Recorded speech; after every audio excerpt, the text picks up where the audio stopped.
So part 2 of this walk around pre-trip video with the whole truck.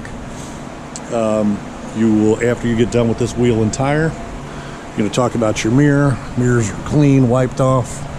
You're going to talk about these steps, securely mounted. The fuel tank securely mounted, fuel cap securely mounted. Some guys take that cap off and show the seal, but it's on there tight. You're going to open and close your door. You're going to talk about this seal in here, that it's intact all the way around.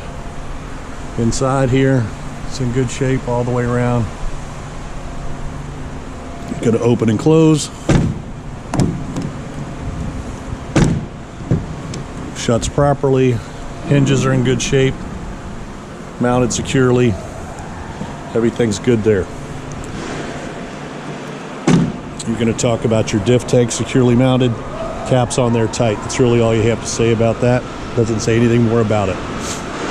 Going to get to the back of the truck here. We're going to talk about this reflective tape that's on the back here. We'll talk about your air hoses, securely mounted, not leaking any air. There's no bulges, cuts, or frays to these air lines or to the electrical line. No shiny threads. You can't hear any air leaking. Lifted up properly so it doesn't get tangled up in your drive shaft. We talk about these steps. They're securely mounted. Your catwalk is securely mounted. You talk about your battery box and your connections. Everything is secure. Again, you'll talk about this longitudinal frame, that there's no bulges, or no bulges. There's no aftermarket welds on the frame. Bulges would be a big problem too. You'll also talk about your cross member here is intact. There's no aftermarket welds. Talk about your drive shaft intact. All the bolts and connections are good. It's not bent.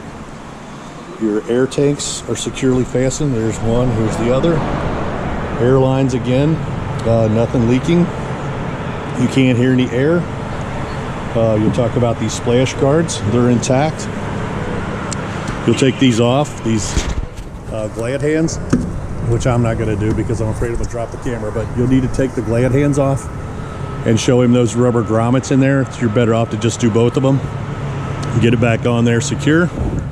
You will talk about the fifth wheel, how you can see no space in between the skid plate and the fifth wheel, or the apron, and the release arm is engaged, which would indicate that the locking jaws are around the kingpin, because you can't see in behind this trailer. There's no way you're going to get in there to see that. So you're going to say that there's no damage to the kingpin, and the locking jaws are wrapped around the kingpin firmly. The platform here has no missing bolts. They're all securely mounted. You will talk about these drive tires, that they exceed 2/32 of an inch, and that there's nothing in between the tires. They're evenly worn. There's no bulges to the tire or any damage, any cuts, frays. You will also talk about your brake chamber down here that you can see. You will talk slack adjusters. You will talk about leaf springs, no missing leaf springs. You will talk about your drive axle that's back in there. You can hardly see it, if you can at all. So again, no space in between the fifth wheel and the trailer. You'll talk about this wheel again. You'll talk about the hub. You'll talk about the valve stem and the valve stem cover. Mud flap securely mounted. When you get back here too, you'll also make sure you mention that your landing gear is all the way up and that your crank handle is securely mounted.